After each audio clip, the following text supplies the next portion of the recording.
Holy shit, good evening, ladies and gentlemen. It's been such a long time. But we're back. Myself, Tim, and Daryl here. This is episode 131 of Two Guys, One Cartridge. Holy shit. That's right. Yep. Go on, buddy. More energy. Our triumph. Come on.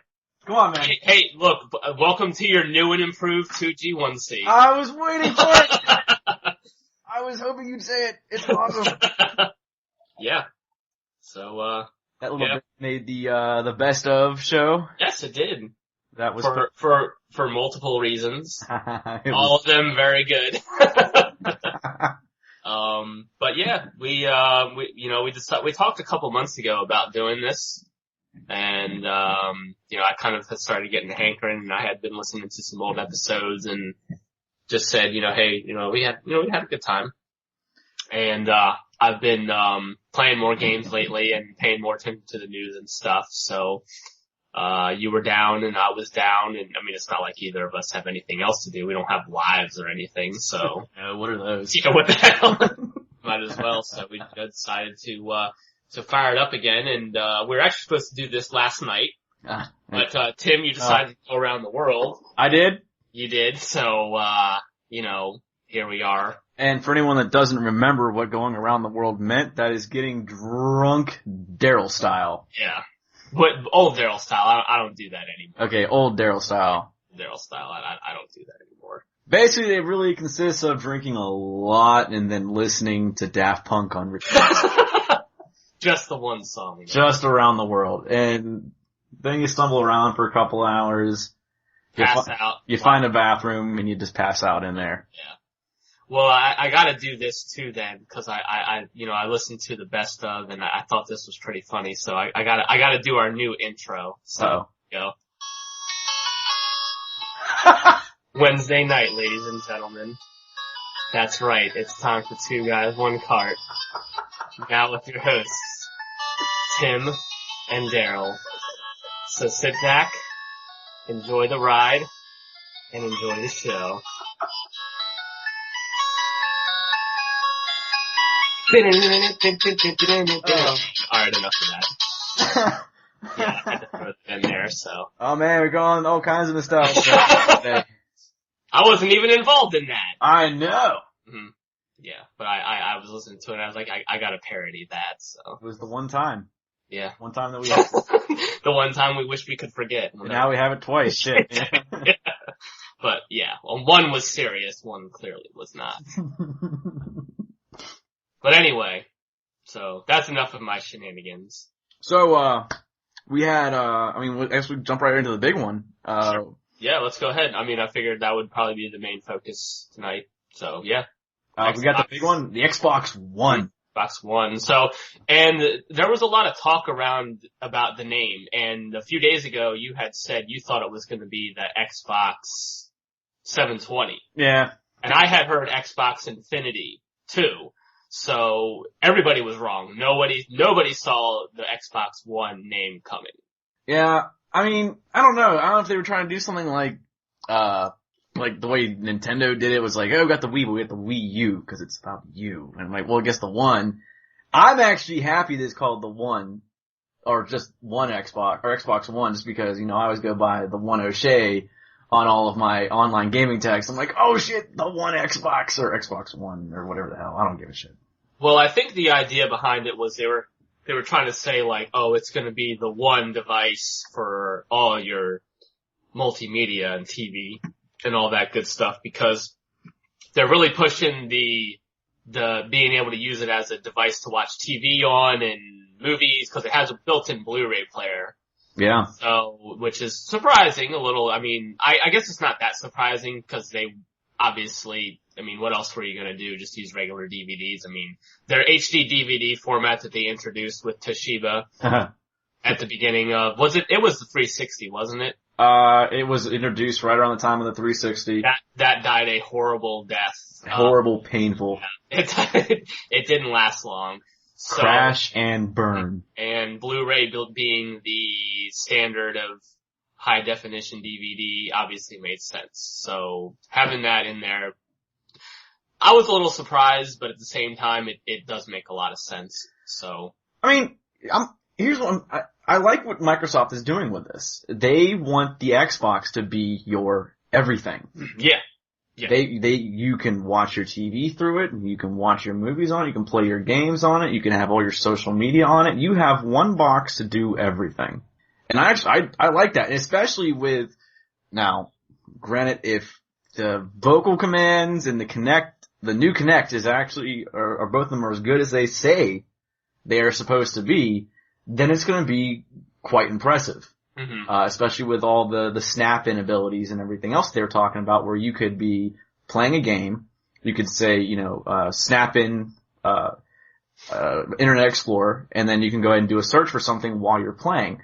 And that's actually kind of cool too. So think about it, if you're me, for instance, and you're doing some kind of achievement hunt, and you want to snap in the YouTube app, and you want to look up Achievement Hunter real quick. You want to see if somebody can go ahead and just, I have no idea what I'm doing. Can somebody please just explain to me? Can the guys over at Rooster Teeth just say, here's how you do it, dumbass? And I go, oh, I can watch this while I'm playing it. I don't have to stop. I don't have to exit my game. I don't have to wait for the load screens. It's just all there together. That is pretty damn cool. Yeah, and they also showed the integration with the phones.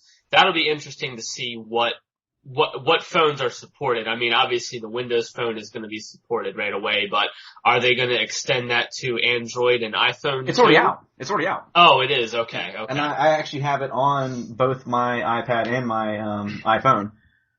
And I do use it, and I can turn on and control my Xbox through my mobile device. Mm-hmm. Now, it's not as impressive yet as what they were when they announced it back at, I think it was E3 was when they talked about it last. So they mentioned it there, and yeah, it wasn't really out, and then it came out, and it wasn't really what they said it was going to be. But now, I guess what they were really waiting for was to release a new console and then make the integration features even more impressive. Yeah, it looks like it's being built from the ground up with that in mind, and also with the Kinect in mind, because they did have the little hand swipe things and all that kind of stuff where you can, I guess, rearrange your windows and resize them and all that. So it's clearly being built from the ground up. And also, I think a lot of the games, or at least exclusives, are being developed with that in mind too. Now, I'm sure there still will be some that will just be old-fashioned style controller in your hand video games, but the whole thing, I mean, it's intriguing, but also I have to actually see it, not in a press demo or a tech demo or what have you. Yeah, so, and I mean, I'll always remain skeptical, especially when it comes down to peripherals. Yeah. Like the Kinect. Now, there are times where I'm with my Kinect, and I actually like it, but it definitely has a sensitivity issue. It doesn't really fully read you, and it makes for a not so enjoyable experience. I mean, especially when we were playing Star Wars Kinect, and the game wasn't exactly the greatest to begin with, but the lack of sensor, the lack of sensitivity in the sensor, made it even worse. And it's kind of made us put the game down right away. Yeah. But yeah, and judging from the tech demo, it looks like they're doing a lot more with motion, and I mean, obviously it's going to be improved. They're not just going to re-release Xbox 360 Kinect. So I'm pretty confident that they are going to make some big improvements. They have to. I mean, they talked about the the resolution on it also. They're saying a full 1080p on the resolution of the camera itself. And they're talking about the different track points they had on it, and it looks. I mean, again, it's the tech demo, and it was just them showing it off, but it looks decent. I actually also hey, here's my big thing about the Kinect. The thing that irritates me the most about having a Kinect in my house is that when I'm watching movies, sometimes what a character says on screen, the Kinect picks up as a command. I was watching Lost, and it kept on rewinding the show every single time it got to a certain point. They don't even say rewind, but I guess the Kinect picked it up as something close to rewind, and it just kept on, every single time it got to that same point, rewind. I had to finally fast forward past it just to continue watching the show. So if this has got the nice, because I'm talking about the noise cancellation, they're talking about canceling out the game noises and everything else, so it perceives your voice. If that is the case, then it should hopefully be a decent device, a decent peripheral. Yeah, what I gathered from the tech demo was that it will recognize your voice. So, when you say Xbox on, which will turn the console on, then it'll take you to your home screen and you don't have to wait to log in or what have you. So I'm under the impression then that their voice recognition is going to be improved over, cause I had actually watched a video on YouTube before the show, and somebody was watching the Cleveland show for whatever reason, and there was a certain point where they were doing the same thing like you were, where the show was saying something and Kinect was picking it up as rewind, and it kept rewinding over and over and over and over again. That's something I'm sure Microsoft is aware of, and I'm sure that they will fix with this version of the Kinect. So, and they have to, because that would be really, really annoying trying to watch TV and having that happen. Yes, it is. But I do like all of the, the voice commands they have. You say Xbox game, turns the game on. There's instant switching as well, so you can say Xbox Music, Xbox Netflix, and it'll immediately go from your game to Netflix or to your music library or what have you. So that's pretty cool. I mean, you don't have to drop out a game or anything like that. The game picks right back up where you left off. So I like what they're doing as far as that sort of thing goes. The controller looked the same to me. They promised better ergonomics. I guess until people have it in their hands, it's hard to say. I mean, it definitely looks different, but it looked the same to me. And that's, I couldn't tell a difference other than, I mean, obviously the color is different. It's all black, and with the, the backing and all of that's all black. I couldn't tell a difference. I'm looking at it. It definitely has a different shape to it. Okay. I mean, I'll take your word for it. I don't know, but, they did promise to be more, it would be more ergonomic, and it'll also have dynamic impulse triggers. Now, I'm assuming that's like custom rumbling in the games or something. I'm not really sure what they mean by that. I heard that term, and then I really didn't look at it. Let's see here. Field jolts have high definition vibrating input. Yeah, okay. I guess it's better for, field jolts, crashes, and weapons in high definition with vibrating impulse triggers. Okay. Yeah, so it's just more enhanced vibration. So, big deal to me. That's not a huge thing. One of the really cool features, and I think people are going to be able to do a lot of stuff with, is they're having a dedicated in-game DVR. So you can record it'll be a lot easier to record and upload stuff to YouTube. We've come a long way since the release of the Xbox 360 with YouTube and that sort of thing. And from what I'm gathering from you and what other people have said, it can be difficult to record from your 360. It's not bad if you get you needed an external peripheral, and they do sell them. And I found them, and I look at them all the time when I go to like Best Buy and everything. I see they have this particular one there, and I see it. I keep on looking at it. I'm like, you know what? I want to do this, but I'm not much of a console gamer anymore. I'm pretty much 90% PC now. Mm-hmm. So it's like to invest the money in something that I'm probably not really going to use, where I can just go ahead and I pay the $20-$30, whatever it was for fraps, and I can, do all this, almost instantly. Mm-hmm. And the fact with Twitch getting as big as it has. We started doing that too. Josh actually has our Twitch stream running. It's mainly us playing Warcraft and League of Legends, but, we definitely have the stream up there. And it's just a lot of me swearing and cursing about how I'm bad at games. But with this it'll be actually built in, and from what I'm gathering it will be a lot easier to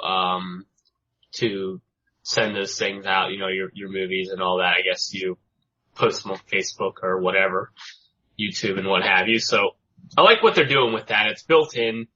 It doesn't look like you need anything extra, so that's pretty cool, I gotta say. Having a console with that built in, that's a first, as far as I know. I'm not aware of any other console having that, so that is pretty cool.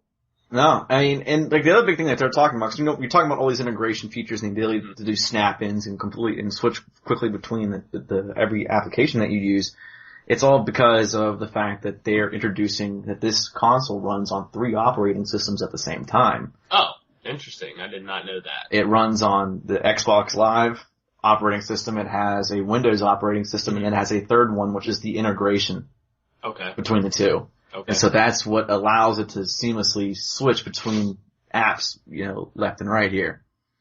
Cause like you said, with all the apps being added to the Xbox 360 these days, the problem is the 360 is old hardware. It's really old hardware. Mm-hmm. And you can only keep on piling so much on top of it. It's like at this point now, if you were going to go ahead and try and play, I don't know, Tomb Raider on a Windows XP machine, at some point it's just like, I can't play this shit anymore. And that's what's happening here. It's definitely cool. I mean, they're talking about, an 8-core, processor on this machine, paired with 8 gigs of RAM. And now I had read that only 5 gigs of that RAM will be dedicated to games, and people were complaining about that, and I'm like, 5 gigs of RAM? That's, by today's standards, and I'm sure down the road, at some point it probably won't be enough, but for today and the games that are coming out now, I don't see that being a bottleneck at all. No. I mean, I have an 8 gig machine, and, it doesn't even come close to maxing out. I mean, RAM I don't see that being any kind of bottleneck, so I don't get the complaints on that. Yeah, I have an 8 gig machine with a 2 gig dedicated graphics on it. Mm-hmm. 5 gigs being dedicated to gaming, that doesn't seem like it's a problem at all. Yeah, and also the one is gonna have obviously its own graphics, potentially the equivalent of its own graphics card too. So not only are you gonna have your system RAM, but the graphics memory as well, which I believe is from ATI. I think, AMD, there used to be ATI, they're AMD now, but I think they are providing the graphics chip. Yeah. What? What do you mean? You got something against ATI graphics cards? I've just been an NVIDIA guy for a long time. I was too, but I have a HD 6870 in my computer, and it does the job. Let's put it that way. I got my 560M running on my laptop right now, and I like it, so. That's not bad. Yeah. Respectable. Of course, the other two big things is the HDMI pass-through, which is for your TV viewing, so it goes from your cable box to your Xbox 360, or to your Xbox One, sorry, to your TV, so now. That's gonna take some getting used to, isn't it? I think so. I really, yeah, it is.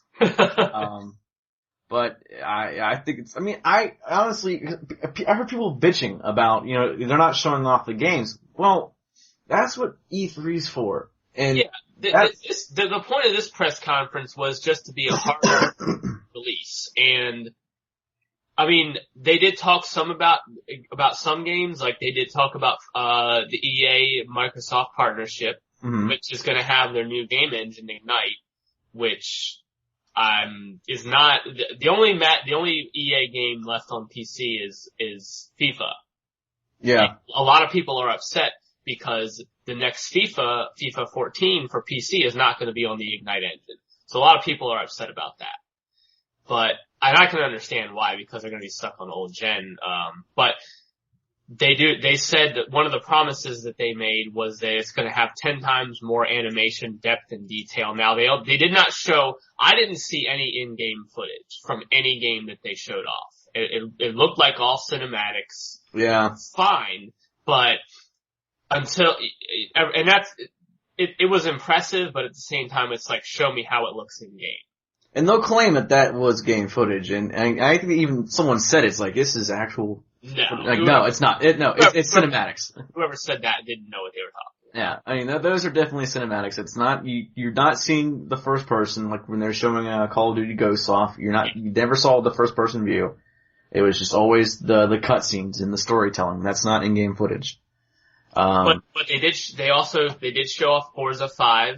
That looks, if it looks as good as those cinematics were, that's gonna be a decent game to play. And they had a game called Quantum Break, which is by Remedy, which are the same people who did Max Payne and Alan Wake. So it's probably going to be pretty good, given their track record. I was really confused by that trailer, though. Well, you know what it actually reminded me of was Fear, because it had like this creepy little girl with these weird psychic powers and stuff who was just like causing mass destruction. So that was my point of reference for that was Fear. I mean, obviously, and actually, they might have shown a split second of in-game footage on that, and I almost want to say it did look like either a first or a third person like shooter kind of game. So that's what made me immediately equate it to Fear. I mean, obviously this is just based off of like a 30-second trailer, so I'm probably dead wrong, but one of the things that was interesting too was it had live action cinematics too. So I don't know if that's going to be actually in the game, but the trailer had the live action. It would cut back and forth between the live action and then the in-game stuff. Yeah. And the in-game showed like that lady was like, oh, you know, what did she say to her? Like, what are your powers or some shit like that? Or why are you different? Why are you different? Yeah, that's right. And then she like, oh, I'll show you. And then she took control or something of some large steamboat and it like crashed into a bridge, suspension bridge and obviously caused mass calamity. I was like, God damn, what the hell? Yeah, so, but it was a good trailer. It was a good trailer. I was intrigued by it. They also talked about that there are going to be 15 exclusive games in the first year, including 8 of them are being brand new franchises. They did not mention any no names. Any names of, you know, other than the Remedy game. That was the only really unexpected game. We knew there was going to be a Call of Duty game, and then the Forza really, you know, they I don't know if they had previously announced that game, but it wasn't unexpected. I mean, that was implied. Everyone was expecting it. Yeah. Exactly, yeah. Now the one thing that was unexpected was their next major announcement. And if you didn't watch the press release, you wouldn't know. But what came up right after that was they started talking about Halo. And they announced a live action Halo TV series, which is, I don't know to what capacity he's going to be involved, but Steven Spielberg is involved in it as well. Yeah. So I don't know if he's going to be, you know, director, producer, you know, what have you, but that could be pretty good, you know. Say what you will about Steven Spielberg, you know, but the man gets the job done.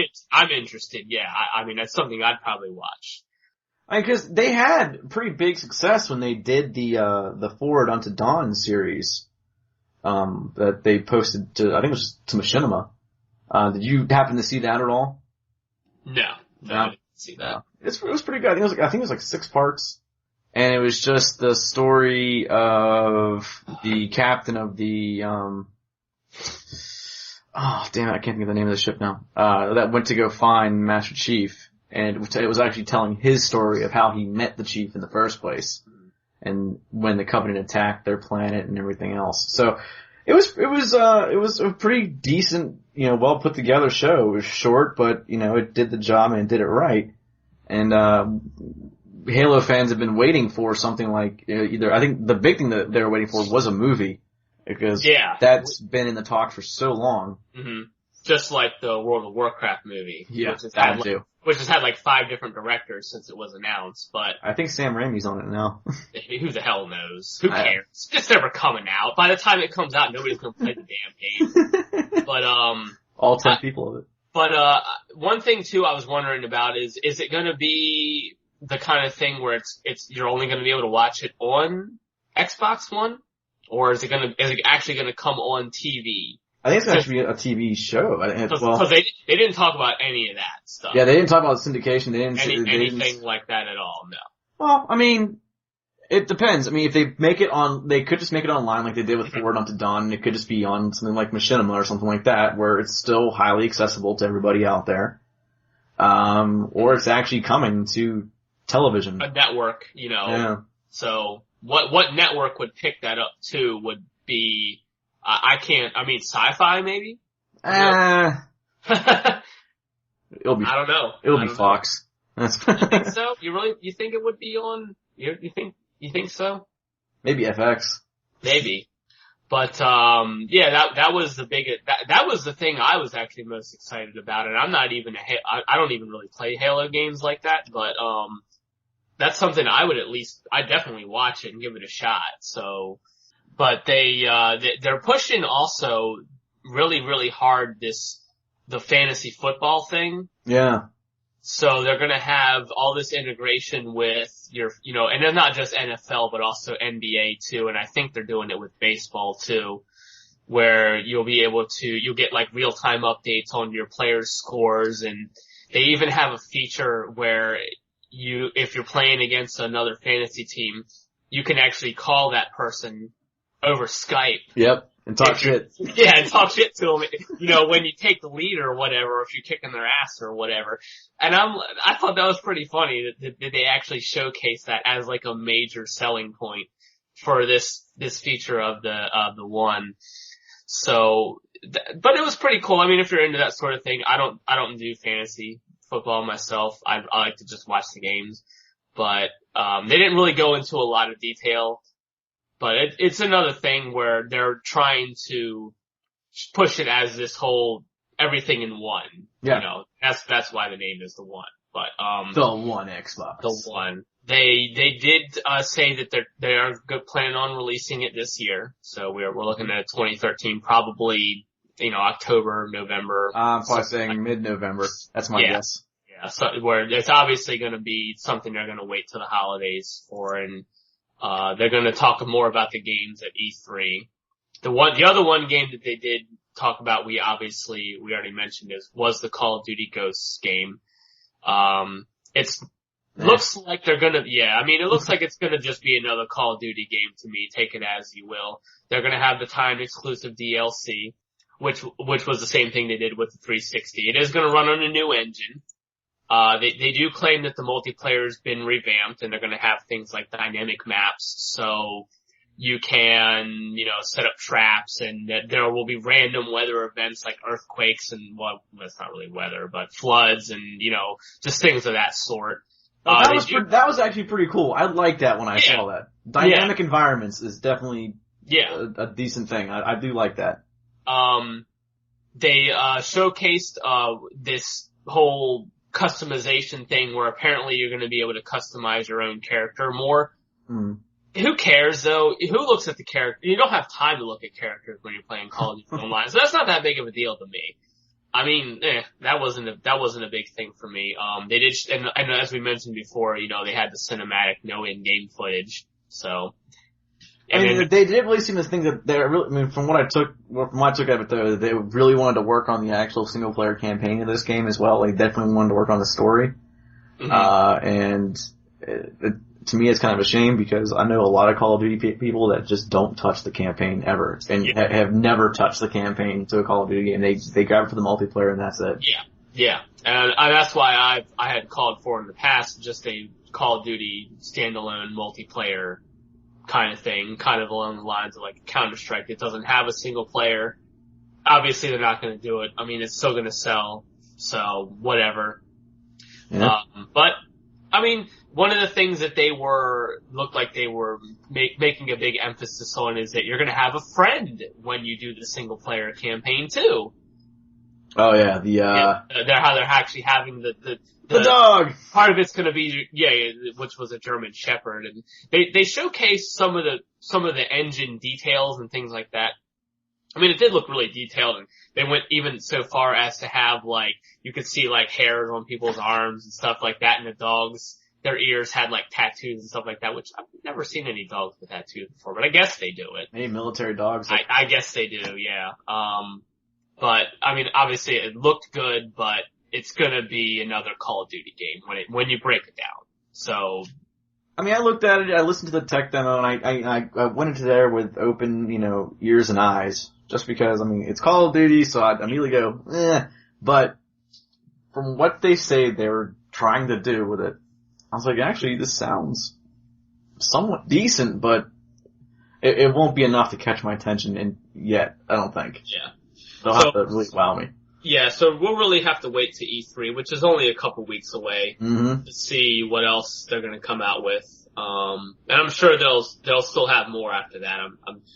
I would be surprised if they announced all games. I mean, I'm sure the launch games will be, but as I said, they did say that they were going to have 15 new, where was it?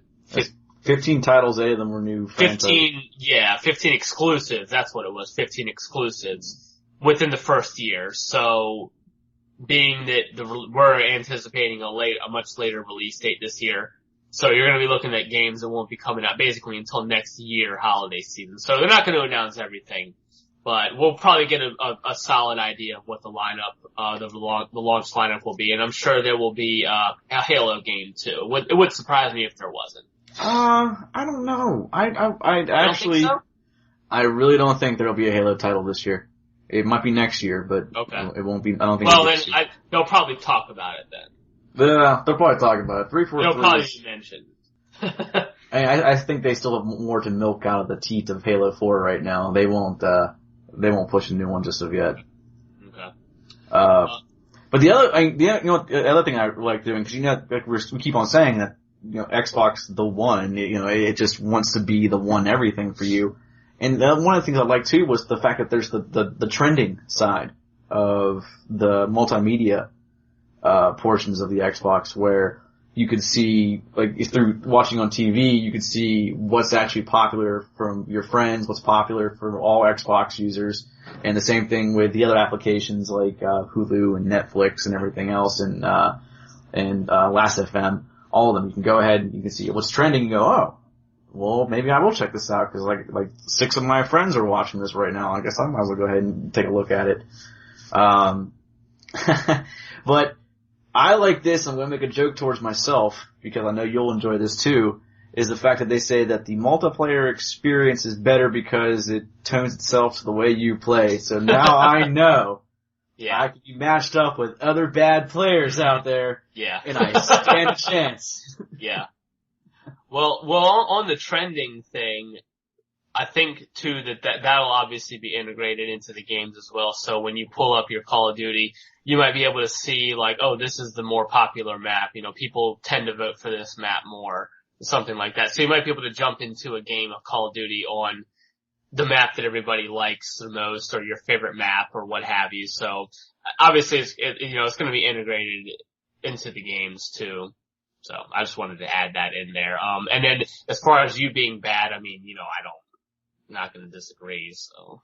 Yeah. Yeah. I mean, yeah. Well, then let's talk about a little bit about the negative backlash too, because there has been a pretty big backlash against the press, the press conference yesterday. One of the things that was interesting to me was that there's no backwards compatibility to the Xbox 360. So I'm wondering how you, as a Xbox person, how do you feel about that, Tim? About which part, sorry? About not having any backwards compatibility. So, I mean, really, how can it be the one if you still need your 360 to play your 360 games? I thought they said they were going to be I read that there is no backwards compatibility. That's what I read today, actually. Now, there's been a lot of conflicting stuff coming out, and we'll talk about the other things in a moment. But that's what I had read. It seemed pretty clear to me that there was not going to be any backwards compatibility. Well, okay. I mean, they pretty much did the same thing between the Xbox and the Xbox 360. There was some backwards compatibility, but you had to jump through hoops originally to get some of those games. So you had to actually create this, it was actually from Microsoft. You had to create this little boot disk, in order to get to run your Xbox games off of that. So, I mean, well, yeah, I'm seeing here on The Verge that the VP, Xbox Live VP, Mark Whitten, confirms that the One will have no backwards compatibility whatsoever, and that also includes your Xbox Live games as well. Ooh. Yes. Ooh. That it says that means 360 discs won't work, but also extends to Xbox Live Arcade games. Ooh. Yeah. Well, and it says that anything designed for the 360 will have to be rebuilt. So it's probably using an entirely different programming language, because I know with Windows, they did away with XNA. Mm-hmm. So it's probably the same case with the one where it's an entirely different programming language, and they would basically have to reprogram the games to work with the one. So that does suck for Xbox people. I mean, it's not like it's anything new that we've seen from Microsoft and other console developers. I mean, the PS3 wasn't exactly compatible with PS2 games. And actually at points it was, and then it wasn't, and then it was, and then it wasn't, you know. I think certain versions of it were, and certain weren't when it came out. I mean, it sucks, but at the same time, we're looking at development here. So you're basically saying it does suck, but it's not a deal breaker. No, it's not a deal breaker. Okay. I mean, if you're telling me I'm going to get a console that now my games are going to look and feel and play this much better and moving forward, yeah. I mean, it's not like I'm sitting here bitching about how, you know, my Xbox can't play my Nintendo cartridges still. You know, it's like, you have those still around, but I mean, how often are you going to go back to certain things? If you want to go back to another game, it's not like you can't, you know, just pull out your old 360 console and boot it back up. My dad still has our original Xbox sitting in his basement. Every now and then we go back and play Halo 2 together. I mean, but if it's going to develop, it needs to develop. It can't say, well, we're going to develop, but we need to kind of not go as far as we wanted to go because we need to appease all those people who want to be able to play their old game still.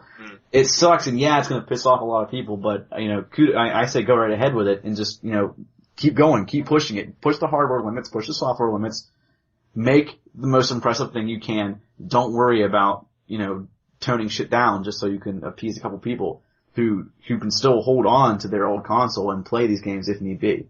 Yeah. Because your Xbox Live account will transfer between the Xbox 360 and the Xbox One. So you don't have to worry about, okay, well, my account's dead now and I can't go back and play anyway if I wanted to. Most people are going to say, well, what's the new better thing? And they're going to want to play the new Call of Duty. They're going to want to play the new Forza. They're going to want to play the new, I'm assuming Elder Scrolls or something like that's going to come out and wow people on this new top and everything else. So, again, it sucks, but I understand. You know, I can't play my Game Boy Advance games anymore on my 3DS, but I have a Game Boy Advance still if I ever want to go back to them. But, you know, the more that I play the new stuff, the new 3DS titles and everything else, I don't think about my Game Boy Advance games anymore. It's just one of those things where it's going to piss off a lot of people at first, but as time goes on, it just people go, oh yeah, I used to play that. Yeah. I just don't care anymore, you know, because now, look at this, look how impressive this is, look how amazing this feels, look at, you know, everything else. So, no, I mean, it doesn't really bother me. It's to be expected. Okay. So, too long getting read. Yeah, that's fine. TLDR. Yeah. TLDL actually, too long didn't listen. Mm-hmm. A simple no would have sufficed. But, one of the things that actually did kind of bother me about, well, we'll have to wait and see. I mean, it's too early in my opinion, to really start getting upset about anything on it. But for indies, indie games on the one apparently are going to require an actual publishing deal. No self-publishing. Oh. I'm concerned for the indie community on the Xbox One, if that's the case. Because a lot of the games were self-published that came there. I mean, I don't think Super Meat Boy, which got its start on the Xbox 360 had a publisher. I know Fez didn't, a bunch of other games didn't. So I'm wondering, you know, if that's the case, what they're thinking there. Cause that's effectively gonna kill their indie community. They're not gonna have one. No, it will. I mean, that's definitely not, That's not smart. No. Yeah. And it might only represent a small portion of their sales, but it's still money. It's still income. And I don't, you know, there might be some legal or technical reason why, but if it's just, we're just doing it just because kind of thing, then that's something that it's a bad decision. So I'm just trying to figure out now, though. Should I start playing Skulls of the Shogun now? That way I can actually play it before the Xbox One comes out. Because that's one game that you and I talked about a long time ago, and I was like, yeah, I'm excited about it. Never played it. I know, and I was like, I completely forgot that motherfucker came out. Well, I brought it up, a couple years ago, but, the problem is that it's only Xbox and Windows 8. Mm-hmm. And I'm not going to upgrade to Windows 8 anytime soon, so. As you shouldn't. Because it is a miserable operating system. Well, actually, this is something I'm just now reading. Apparently, Microsoft is going to discontinue Xbox Live Arcade altogether on the One. Apparently, it is completely dissolved. So that's. I don't believe that. I'm looking at it right here on this place called, International Digital Times. That's a report, coming out of they actually got it from The Escapist. So, this isn't some no-name, nobody company, or nobody website. I'll send you the link if you wanna, you can read it yourself. It says they're dropping the Xbox Live Arcade and indie game channels. Oops, hold on 1 second. Here, you can check it out for yourself, since clearly you don't believe me for whatever. No, I don't want to believe you. I really don't. I don't blame you. That's a, interesting decision. I mean, like I said, these games aren't gonna sell like your big titles and stuff, but it's still income, and I don't get the, I don't get it. I don't get it at all. You're basically, I think that is something, if Sony really embraces the indie community, that could be a misstep for them in that regard, because they're going to be basically pushing all those games, all those people away. I mean, there's a lot of really awesome games on the Xbox Live Arcade, and I don't get that at all. Yeah, I mean, cause what the nice thing about the Xbox Live Arcade is allowed for a lot of, people that have, this whole, these nostalgic cravings to go back and, give you access to, they had, Turtles in Time, they had X-Men, they had The Simpsons. Yeah, they had, also the, Cthulhu Saves the World and Breath of Death. Those games started on Xbox Live. Yeah. And those are, your throwback RPGs, obviously. So, I don't understand the thinking behind that. That's really it's gonna piss a lot of people off. It really is. I'm gonna wait till I hear from more than one source on this, because I'm still, I want to be hurt by this still. Well, you know what? Denial is not just a river in Egypt. Yeah. Yeah. Yeah. But, I hope that it's not true, but, I'm gonna assume that it probably is, and I don't, I mean, and part of me was I guess I guess I get it, because if you're doing away with backwards compatibility, so all these games were built on that engine previously, they're all built on that way of releasing games, and now you have all this brand new equipment, brand new hardware, software, everything else. And so, well, I guess those games are no longer compatible, or do you get all these developers to go back out and redesign their game on the new engine, or do you just say, fuck it, and it looks like Microsoft is just saying, fuck it, and saying no. we're just gonna do away with it. Mm-hmm. But, that sucks. Yeah. I mean, they're doing what they do. If I want my indie titles, you know where I can go? I can go right to my PC, where I get most of them anyway. Yeah. But I really didn't play a lot of them on Xbox Live anyway. I mean, I played Fez and Super Meat Boy and, the big ones that we've named, and I've tried all those. And every now and then I'll just kind of browse through the indie store and I'll find something that looks absolutely ridiculous and I'll play it, and I'll pay $1 for it. Mm-hmm. It's absolutely terrible, but, I'll say, what the hell, let's go ahead. It's $1. I don't give a shit. Let's try it out.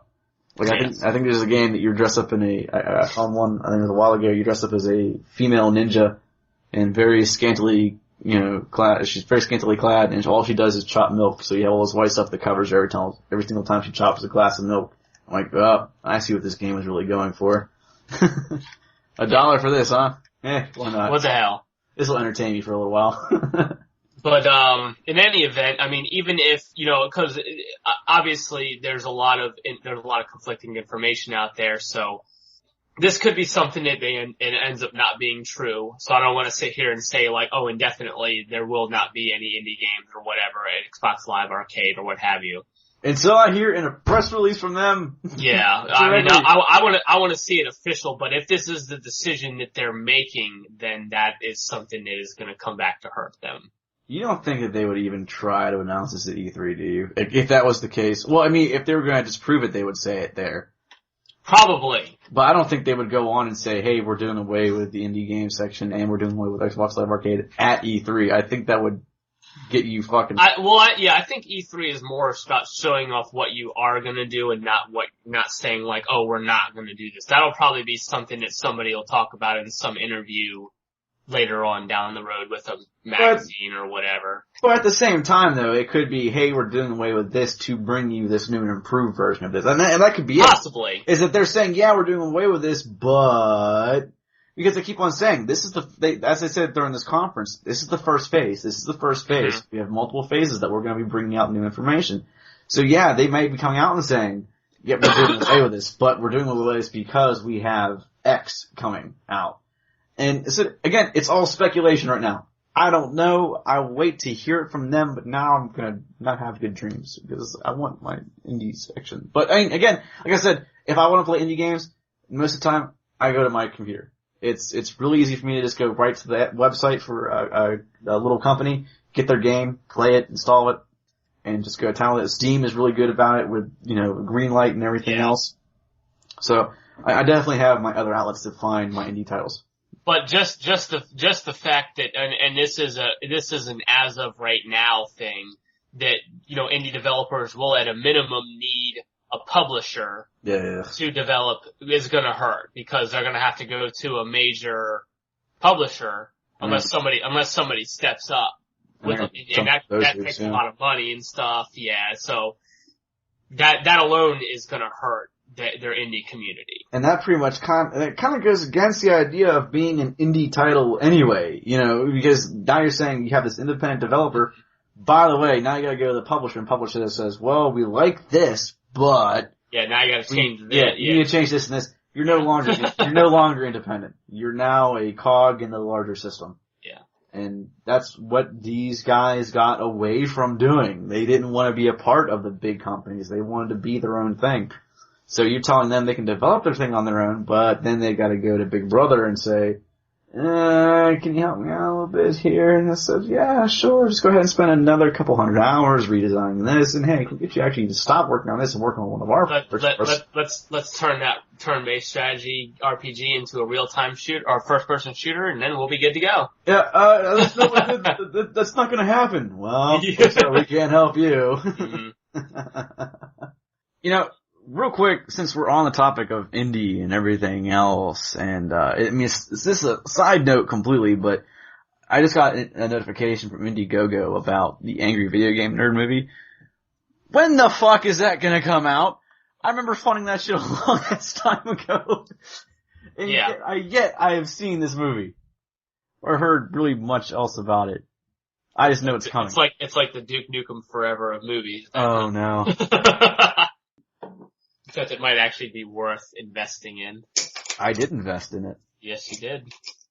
I support it. So I guess it's too late now anyway, then. No, I guess so. I still got my signed photo up here on the wall. It's part of my nerd wall. Mm-hmm.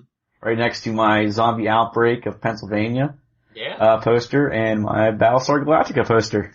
So, it's up there. Yeah. So, well, let's carry on our Xbox One discussion then, because there is more to talk about as far as that goes. So, one of the big rumors surrounding this generation, by this generation I'm just meaning the PS4 and the Xbox One, because nobody cares about the Wii U. No. And is the DRM, the always online, the what are you gonna do with your used games kind of thing. And they were not clear on what they meant like as far as what their policy is going to be on used games and things of that sort. So obviously it's something that they're going to address, and it's probably going to be bad for GameStop. It's probably going to be bad for gamers who buy used games, which I do. My interpretation of what they talked about yesterday was that when you buy a game and you have to install it on your hard drive, because there's a 500 gig hard drive built in, so you have to install the game. That game then becomes linked to your Xbox Live account. Nobody else can take your game, so you can't take it over to a friend's house and play it unless you log into your Xbox Live account. Mm-hmm. So you can't just give it to, like, Tim, you couldn't just give it to Scott and say, here you go, and, play Halo, reach around, what the fuck ever it is you guys play. So you can't just do that, you I'm sorry. You have to be logged in. So basically unless he has your password, then he can't log in. And you can't be logged into your account while he is either. So. Right. That's typical, authentication type of thing. But if he wants to play the game on his account, then he can pay to basically purchase the game. Now, I'm not sure, and I've read conflicting reports one way, and I've read reports one way, read reports the other way, where if he pays for that game becomes his. Now, I've read other ways where it says that's not the case, that he's basically buying his own copy of the game and installing it on his hard drive. So I guess then, if he wants to go back and play it, he has to download the whole game from Xbox Live. Well, okay, so I've read about it both ways, so it's not clear. Okay, so let me look at this. Let me look at this, because the Xbox 360, out of not recent but little recent updates, allowed the users to actually download their games to their hard drive to, of course, speed up the process of gaming, because there are some games, like you said, Halo Reach Around, you could go ahead and just download the game straight to your drive. It speeds everything up because you're not worrying about the game reading off the optical drive and all of that. But in that instance, the disc was always required. You couldn't just download the game to your drive and then say, okay. The only time that ever works is when you purchase a game straight from Xbox Arcade, where you actually bought the games. Like, they had a big sale, when Steam was doing their big picture thing, the Xbox turned around and said, well, we have, a massive sale coming out too, where, here's Red Dead Redemption, here's not Bioshock, here's Borderlands, we'll mark all these games down for you, all the big titles. And, that's the only time where you do not require discs, if you purchase a game directly from their online store.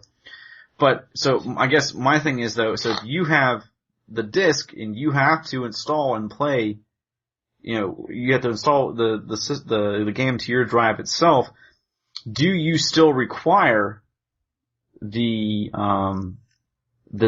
actual disc itself to continue playing?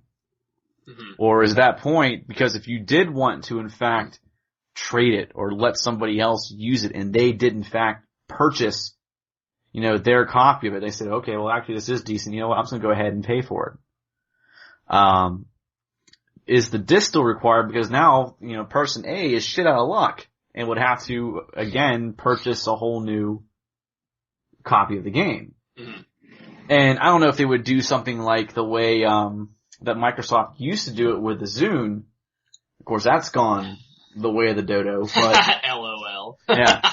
But what the Zune used to let you do was you used to be able to try out music. So, it had an ad hoc connection in it for Zune to Zune connections, and you could actually transfer some of your songs to another Zune player.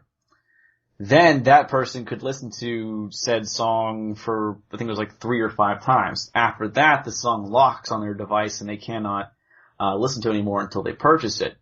So I'm wondering, will Xbox allow you to do sort of the same thing as saying, hey, by the way, this is showing as registered to somebody else's account. You can have 7 days to play it before you have to make your decision. Yeah. So you're basically talking about having kind of like a trial period then. Yes. Well, see, the problem with that is, and I'm not trying to bash, modern games or whatever, anything like that, but a lot of games are so short now, you can beat it in a week. Yep. So what's the point then? What am I in the game? Now I could see, and this would bring back the whole, this would basically be a reemergence of demos. Have it be a demo thing, have it be, if it's Call of Duty, have it be the first area of the game, the first half hour or whatever, and you have a week to decide whether or not you want to buy it. Well, that's something we've gotten way away from, though. The games don't do that anymore. No, most don't. No, they don't. It's finding a major title that has a demo on any platform it just doesn't happen anymore. I mean, it's a good idea. I agree with it, but is it going to happen? I don't think so.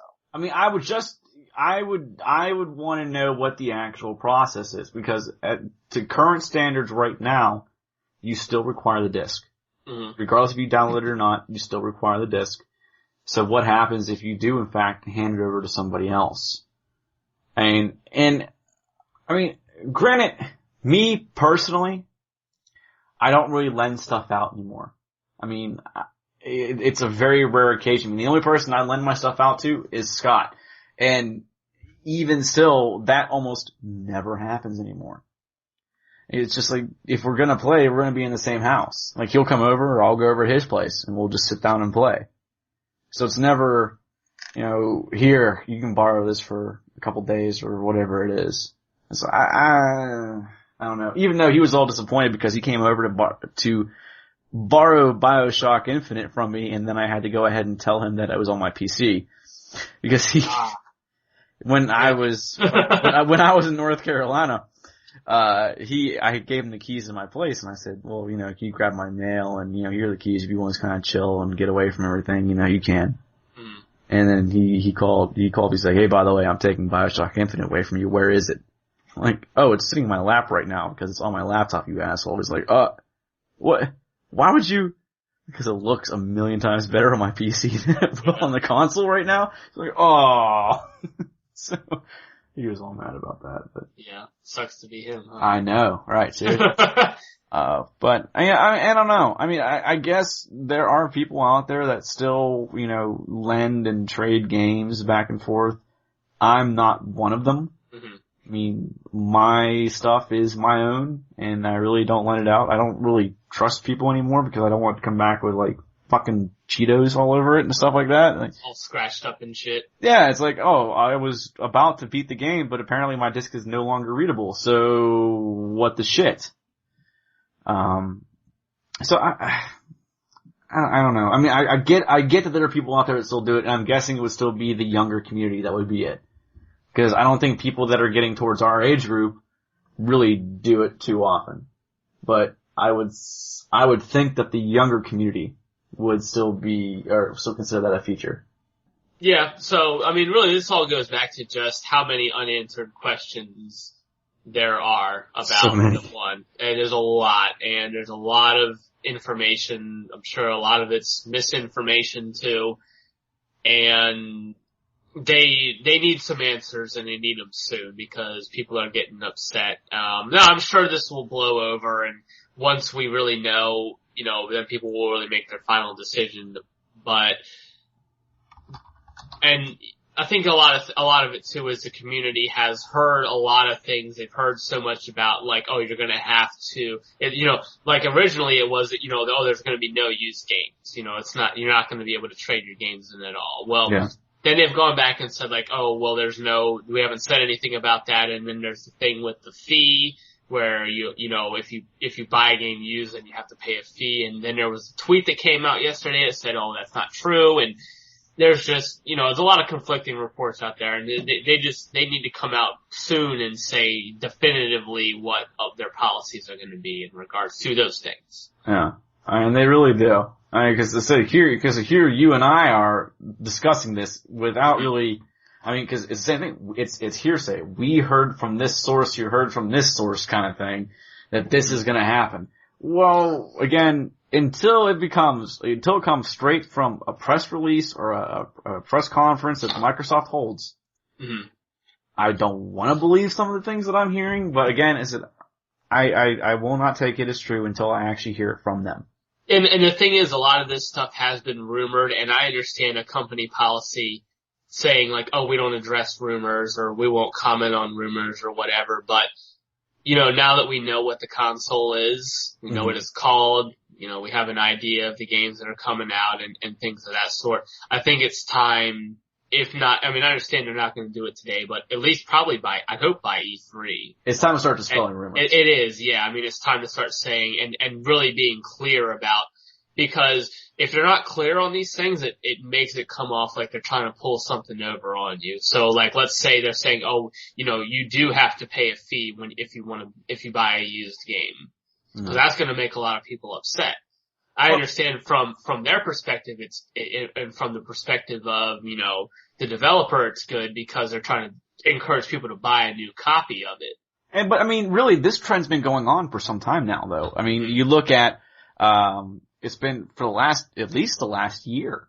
A lot of developers, and publishers have been coming out and saying, here's your game, here's your online pass built into your game. This allows you to actually play the multiplayer.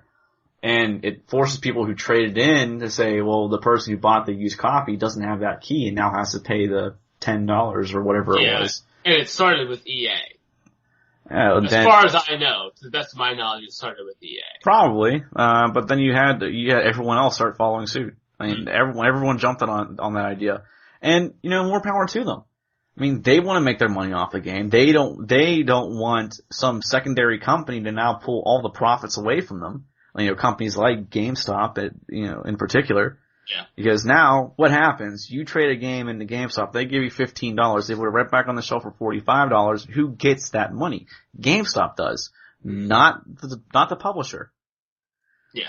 So, they needed to find a way to get some of their money back. And $10 is pretty reasonable. I guess. For online pass, especially, if it's something that you're going to be playing all the time. But, people were pretty upset about it, but now, again, just like anything else, it started to die down. People really don't bitch about it anymore. Well, and also, for as long as I can remember, this is how it's been in the PC community too. I can't go to GameStop and trade my old PC games in. No. It won't take them. Exactly. If we went out and bought physical copies of PC games, once we registered it, it was ours. And there was nothing you could do about it. And also with the whole Steam and things of that sort too, you can't do anything with those games either. If you don't like the game, hey, you're out of luck. So Alien this is just what we've been having to deal with for years, forever, really, for pretty much forever. I remember at one point in time, GameStop did sell used PC games, but that was probably 10 years ago, if not more than that. So this is what we've had to deal with forever. So they're just catching up to us, basically. Yeah. And they said the PC community has been that way forever. You can't, the console people, I don't know. But I forget where I was going to go with this next point. I give up. Well, one thing I was going to mention too, and we read all these articles and stuff like that, but also, you gotta understand too, a lot of people that are gonna buy this console don't read Wired, they don't read Destructoid, they don't look at Reddit, they don't read Ars Technica or any of this kind of stuff. They're just gonna go in and buy it. Yeah. And they don't care.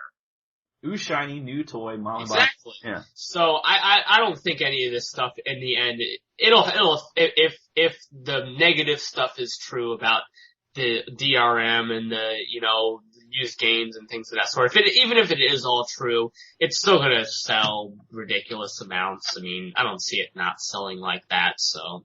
I really don't and the thing on Reddit, it was between Reddit and Failblog. I don't know if this is, people kept on posting images of Sony stock going up during the Microsoft press conference.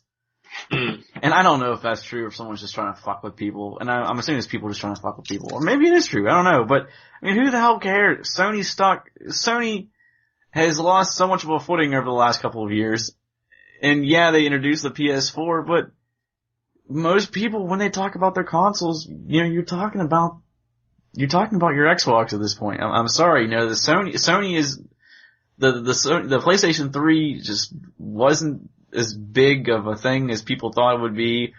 The only real reason I have mine is as a Blu-ray player at this point. Like, I used to play some games on it, but now as I transitioned over to PC, that's all it is for me.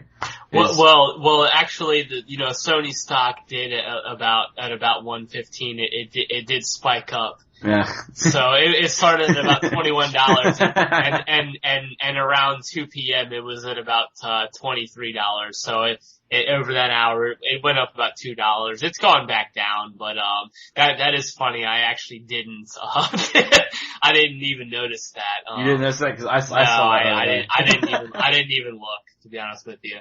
But that is kind of funny. But it looks like it's correcting. So that's whatever. That's more just a point of amusement for me.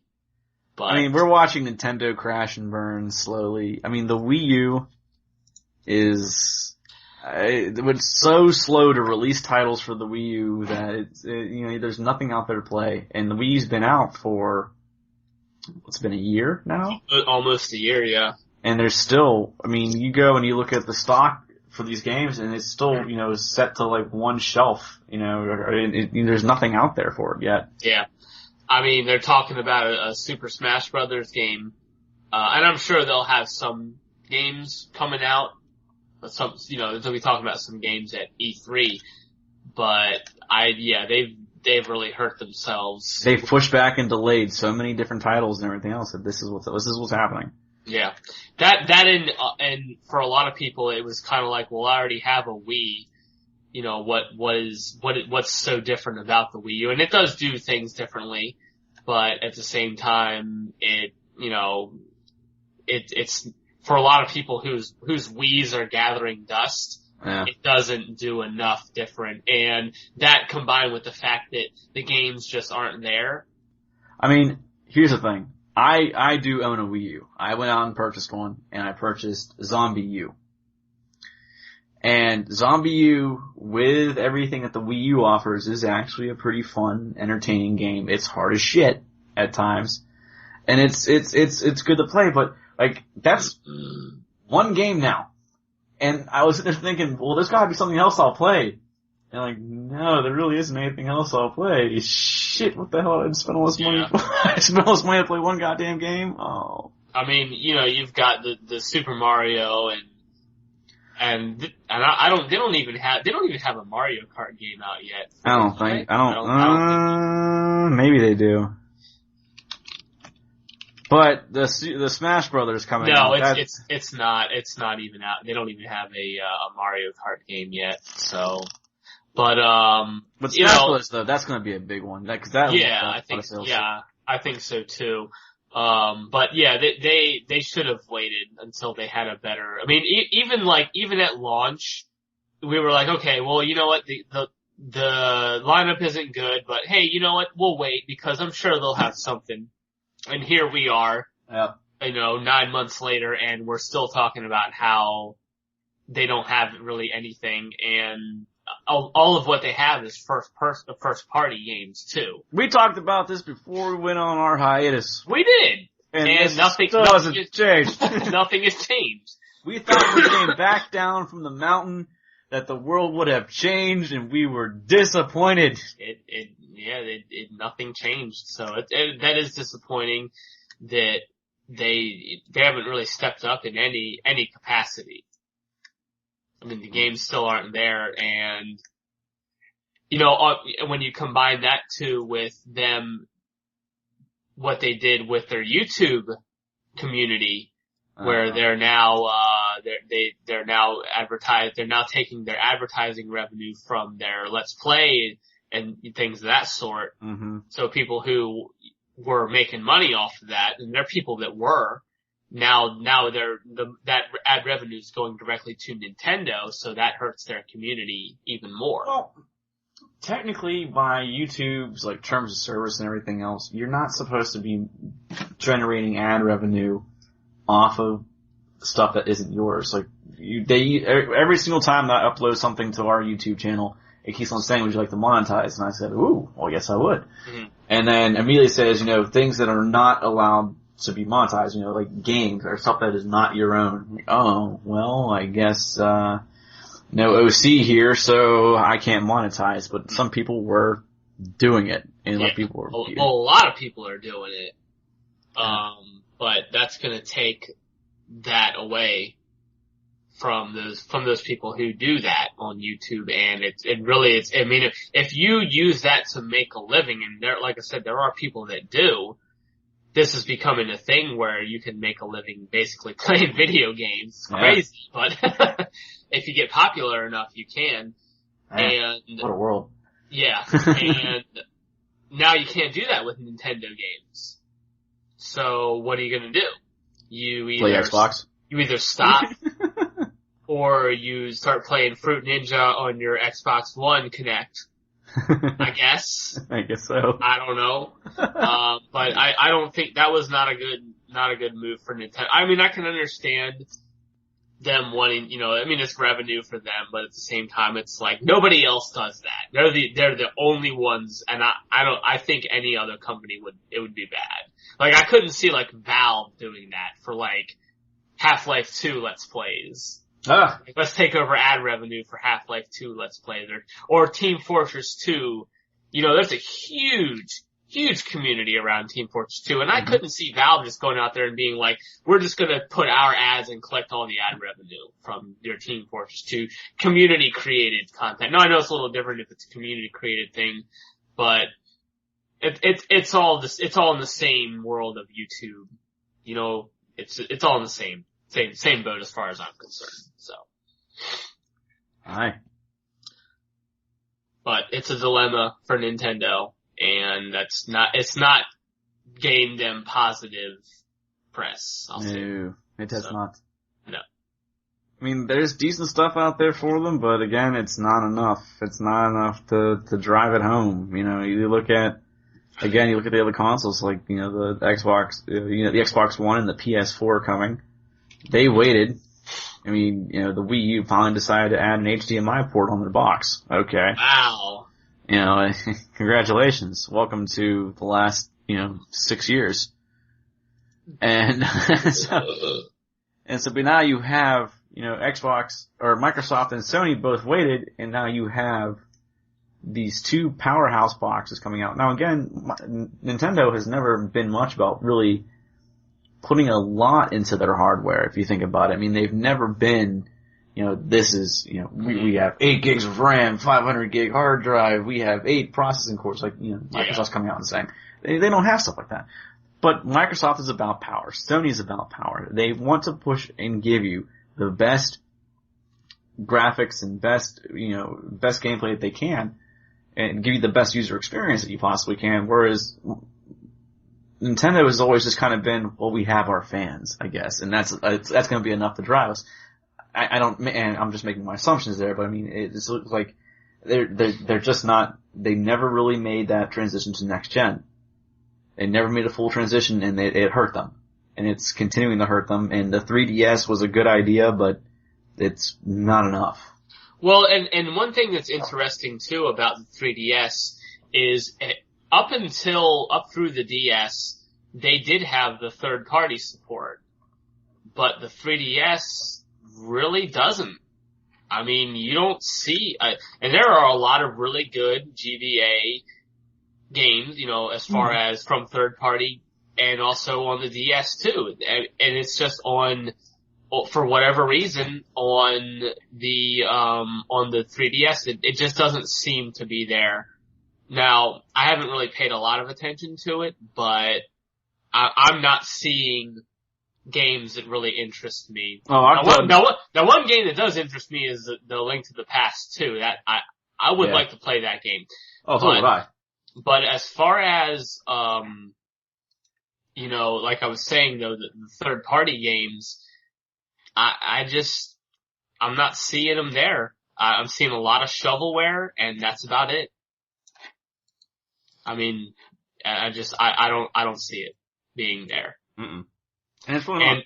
And that's disappointing because, like I said, in the past they had a lot of really good games from third party developers, and it's a problem for Nintendo because, and I've mentioned this before on the show, is I like the Mario and the Zelda games and all that stuff, and I've at this point, I've given up hope for my, 2D Metroid game. It's never gonna come out. Never happening. I've completely given up hope. But I do like my Metroid and all of that, but that's only gonna carry you so far.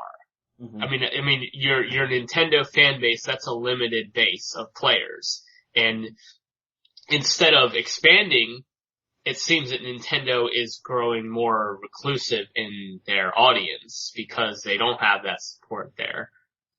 So, I don't know. I mean, I'm not gonna spell gloom and doom for Nintendo because they still sell a lot of hardware, but it's not what it was before, and combine that with the games not being there, they have challenges ahead, I'll say that. They have challenges. Yep, they do. They've had challenges, and we've definitely talked about it before. They have plenty of challenges, and who knows. But I really don't care about them right now because I still want to see the Xbox One. And, we're still waiting for the E3 announcements. That's the big thing. That's the big one. We get to see what developers are coming out, what publishers are we seeing, what titles are we seeing. Are we going to get to know what these 8 new games are and which ones are actually, current franchises and new franchises? Are we going to see everything? Or are they just going to introduce, just enough to, wet your whistle again? Just enough to string you along. Yeah. Just get you to drop. I think they said, I read somewhere that said the console's going to be anywhere from $4.99 to $5.99. And that's a little on the pricey side for a console these days. Yeah, I hadn't read anything about the price. I don't know about that. It wouldn't surprise me, but I can't say. I don't know. Like if you look at it in terms of, you start looking at its actual components, you start to think about everything that went into it. Yeah, $400, $500 always, it seems like a somewhat decent price point, but that is pricey. Yeah. I mean, you look at like the Wii U. I think Wii U is $249. Mm-hmm. The Xbox 360 is $199 to $249. I think still the PS3 is $199 or $249. So to go up and double it. But then again, people said the same thing about the PS3 when it came out. Cause it was if you wanted the full, all the features and everything, the full version of it, it was $600. Sony was fine. People talked about their death back then and they're, the price is gonna ruin them and blah, blah, blah, but people still bought it. They'll be fine. I'm just saying, I'm not saying it won't sell. They'll definitely sell. My thing is, if Microsoft wows me over the next couple months with everything, and I get to actually see hands-on demos with this stuff, and people actually, showcasing it, and it actually wows it, yeah, I'll have one in my living room. It'll just happen. If I see enough that will actually impress me. And right now, I am impressed. I am impressed with what they're really trying to do. I'm impressed with the power they put in the machine. If the integration features work as well as they say they do, I like all that as well. I like again, I can think of so many different things to do with the ability to snap things in. To watch movies, to use Smart Glass, to browse, to do everything, to game, to do it all in one box and snap things in so I can actually do 2-3 things at once.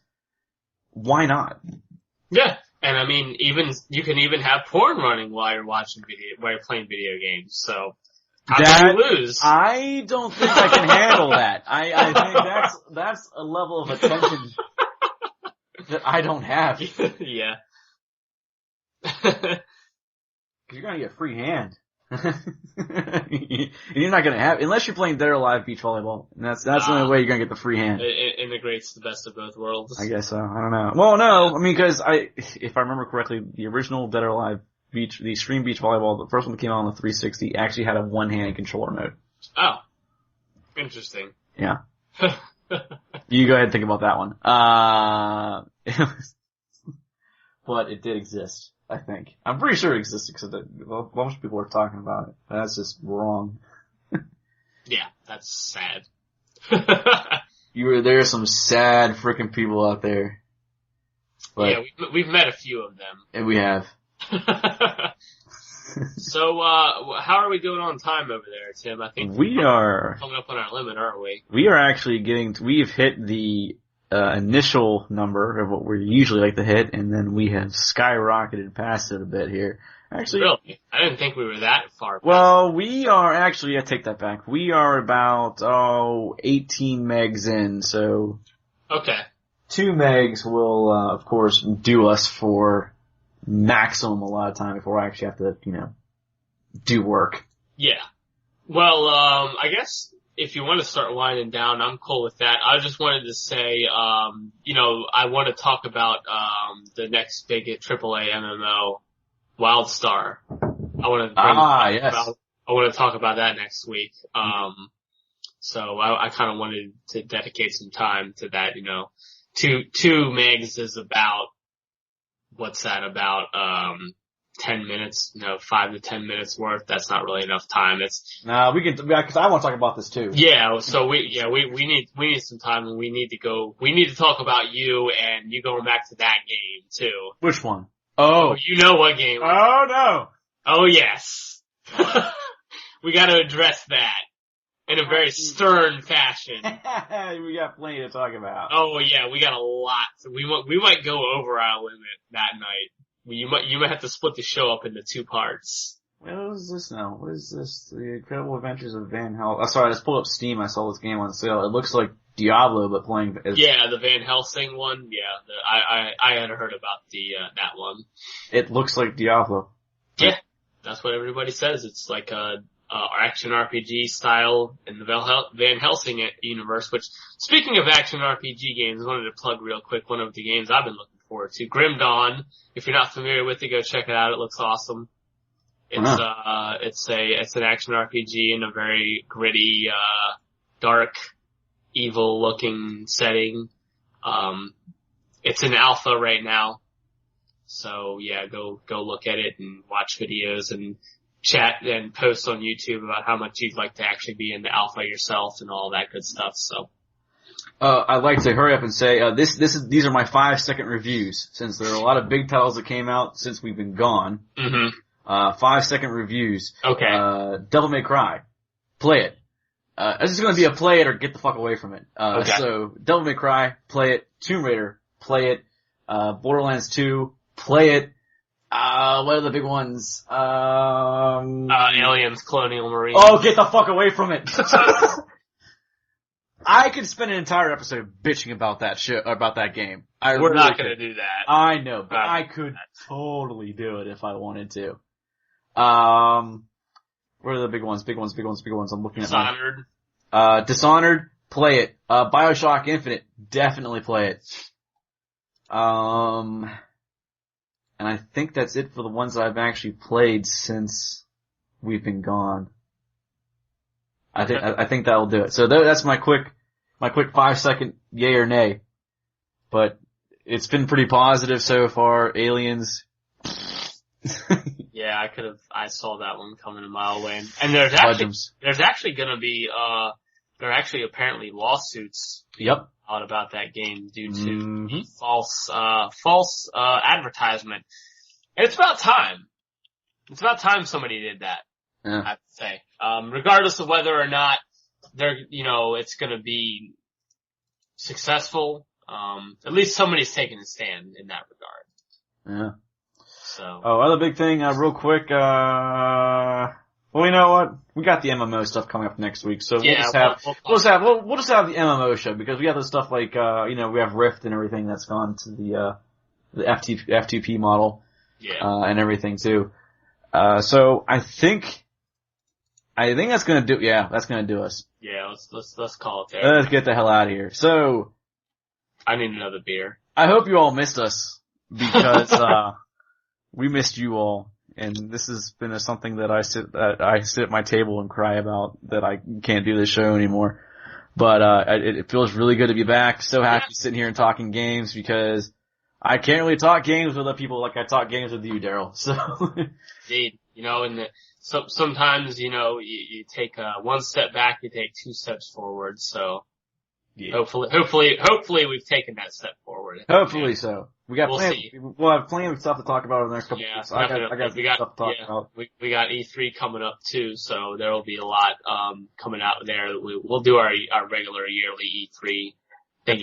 That's our usual 2-episode, thing here. And sometimes we can't even get it all in 2 hours, but. Yeah, and, by the way, I just want to mention we still don't have our new music. Nah. I'm gonna post it. I'm gonna post it right now as soon as I get done editing. Yeah. Cause I gotta go watch the hockey game a little bit. But when I get everything, I'm just gonna put up there saying, hey, by the way, we need new music. I do it myself, but I'm lazy. So we need somebody else to do it for us. Oh, and real quick, go to King of the Nerds. Actually, you know what? I'll put the link in the fucking thing because there's people to vote for me. I want to be on TV, Daryl. Okay. I'm trying out for King of the Nerds season 2. It's gonna be awesome. I'm actually competing with now you understand those people on that show are actually unbelievably smart. Like, super, like, smart. What are you trying to say, dog? Look, I mean, you're not dumb, alright? Oh, thanks. But those people, like, on that show are doing these, like, crazy, insane, like, you know, like, math calculations and stuff. Like, what's the weight of this thing that I'm gonna drop going through these glass panes? I watched that episode. How many of those is it gonna break? And I'm like, how the fuck do you figure that out in your head like that? Because they didn't figure it out in their head. They had all the calculations. They had to go ahead and figure the formula out, and they gave them all the night before to do it. Google is your friend. Yeah. See, I kind of just watched snippets of it. I thought they figured that out in their head. No, like, they didn't do that shit right on the spot. Okay. No. Well, then they can't be that smart then. No, some of them dumb as shit. Okay. But Google is your friend. See, like I said, I didn't watch the whole show. I only watched part of it. But okay, that's fine. Fair enough. Okay. And I'm supposed to go ahead and say that Joanna's also trying out, one other person from the website and everything else. But fuck that, because I want to be on TV. If it comes down to whether it's me or her, then yeah, I will crush her. Because I definitely want to be on. She's married. How big of a nerd can she be? You know what I mean? Like, does like marriage suck away your nerdiness? I think so. Yeah. I don't know. You know what? I mean, Josh is married, but Josh, he's just Josh. I mean, well, he was married. I mean, he's. Oh, well, whatever. Yeah. He got married at some point. Yeah. So. Well, but you know what? Here's the thing. Joanna surprised the shit out of me because we had a quick video game quiz. If anyone goes out and listens to, the Random Madness stuff and everything else, Random Madness 55, the end of 55, and the bonus track that we put out was all trivia. And Joanna knew a hell of a lot more than I thought she did. I mean, we always give her shit about being a Call of Duty person, but she knew a shit ton more than I gave her credit for. So, she is pretty scary. I'm gonna test her knowledge this week because I'm becoming the trivia master on 56 for Random Madness. I got a whole bunch of shit lined up. But we gotta get the fuck out of here. So, again, thank you everybody. We're back, bitches. We're back. Episode 131. We're back next week for 132. You have yourselves a good night, a great week, and we'll see you soon. See you next week.